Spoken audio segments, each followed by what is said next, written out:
हम लोगों ने 1172 अपराधियों को चिन्हित किया।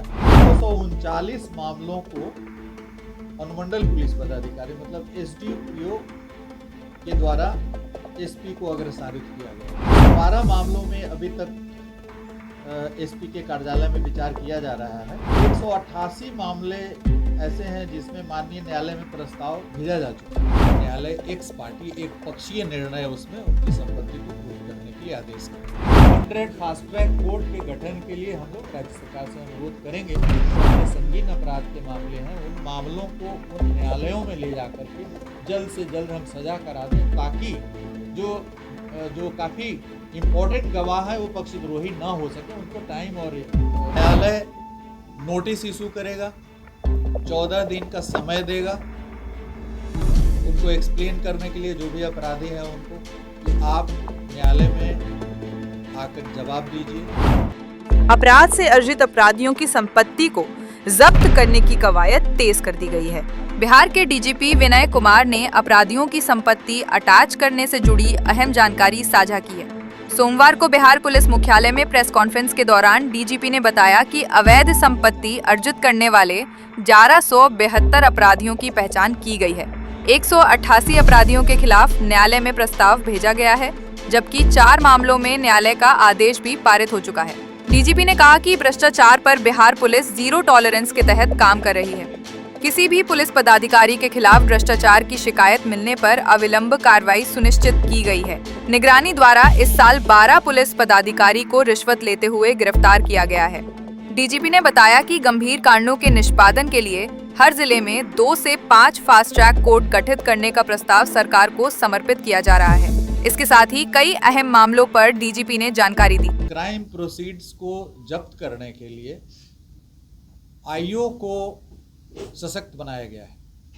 यदि किसी केस के अनुसंधान के क्रम में आईओ को यह पता चलता है कि अमुक व्यक्ति ने अपराध के माध्यम से संपत्ति चल या अचल अर्जित की है, तो आईओ को यह पावर दिया गया है कि आईओ अपना एक प्रस्ताव तैयार करके संपत्ति को चिन्हित करके उसकी विशिष्टियों का उल्लेख करते हुए, और न्यायालय में उसमें भी ऑप्शन है, कोर्ट भी लिखा हुआ है, कोर्ट हैविंग जुरिस्डिक्शन भी लिखा हुआ है, ट्रायल कोर्ट, यदि ट्रायल चल रहा है केस का, ट्रायल के स्टेज में है तो ट्रायल कोर्ट में भी दे सकता है। तो इसमें कई ऑप्शंस है, depending on the stage of the case. विभिन्न न्यायालयों में वो अपनी अर्जी दाखिल कर सकता है कि क्राइम से अर्जित अपराध जनित संपत्ति जो उन्होंने चिन्हित किया है उसको अटैच करने के लिए, कुर्क करने के लिए, तो वो प्रस्ताव न्यायालय में समर्पित करेंगे।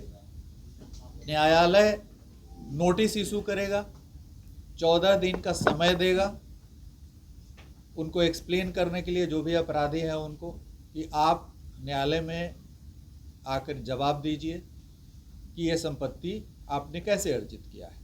यदि 14 दिन के अंदर में जवाब नहीं आता है तो न्यायालय को एक्स पार्टी डिसीजन देने का भी प्रावधान किया गया है। न्यायालय एक्स पार्टी एक पक्षीय निर्णय उसमें उनकी संपत्ति को पूर्ण करने के लिए आदेश करेगा। 1249 हमारे थाने हैं। इन थानों में अभी तक हम लोगों ने 1172 अपराधियों को चिन्हित किया है कि उन्होंने अपराध के माध्यम से संपत्ति अर्जित की है।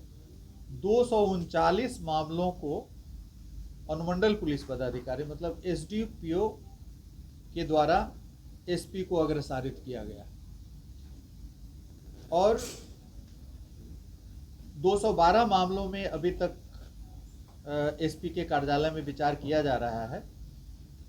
188 मामले ऐसे हैं जिसमें माननीय न्यायालय में प्रस्ताव भेजा जा चुका है। माननीय न्यायालय के विचाराधीन 188 व्यक्तियों के विरुद्ध, अपराधियों के विरुद्ध जो प्रस्ताव समर्पित किया गया उस पर विचाराधीन, और 4 मामले में न्यायालय द्वारा आदेश भी पारित कर दिया गया है। मुजफ्फरपुर के 2 चर्चित अपराधी हैं जिन्होंने अपराध से काफ़ी संपत्ति अर्जित की है और काफ़ी लंबा आपराधिक इतिहास रहा है, उनके विरुद्ध सबसे पहले किया गया था, और धीरे धीरे अन्य न्यायालयों के द्वारा भी इस दिशा में कार्रवाई की जा रही है। ये हर तरह की अपराध से अर्जित संपत्ति किसी ने भी बनाया हो, चाहे वो किसी भी स्तर के हो, पदाधिकारी भी हो जाए। जैसे अभी एक हमारा पुलिस का ही एक एएसआई कि यहाँ बहुत सारे हथियार जब्त हुए, उनकी भी संपत्ति पता की जाएगी, जो संपत्ति बनाए होंगे जब्त होगी, चाहे वो पदाधिकारी हों या किसी भी पद के धारक हो, चाहे वो सामाजिक पद हो, राजनीतिक पद हो। यदि अपराध उन्होंने किया, यदि अपराध नहीं किया है, कोई केस नहीं दर्ज है, तो हम लोग नहीं जब्त कर सकते। इसमें केस होना आवश्यक है। अभी 100 का हम लोग लेके चल रहे हैं कि 100 फास्ट ट्रैक कोर्ट के गठन के लिए हम लोग राज्य सरकार से अनुरोध करेंगे, और इन न्यायालयों के गठन के पश्चात स्पीडी ट्रायल में और गति आएगी, जो हम लोगों ने 2005 में देखा था। जब 2005-06 में स्पीडी ट्रायल प्रारंभ किया गया था, तो उस समय 178 फास्ट ट्रैक कोर्ट्स बिहार राज्य में क्रियाशील थे, ऑलरेडी जज बैठ रहे थे उसमें। रिपब्लिकन न्यूज़ के साथ जुड़ने के लिए सब्सक्राइब बटन दबाकर चैनल को सब्सक्राइब करें। नोटिफिकेशन प्राप्त करने के लिए यहाँ बेल को दबाएं। वीडियो अच्छा लगे तो लाइक करें और दोस्तों के साथ शेयर करना ना भूलें।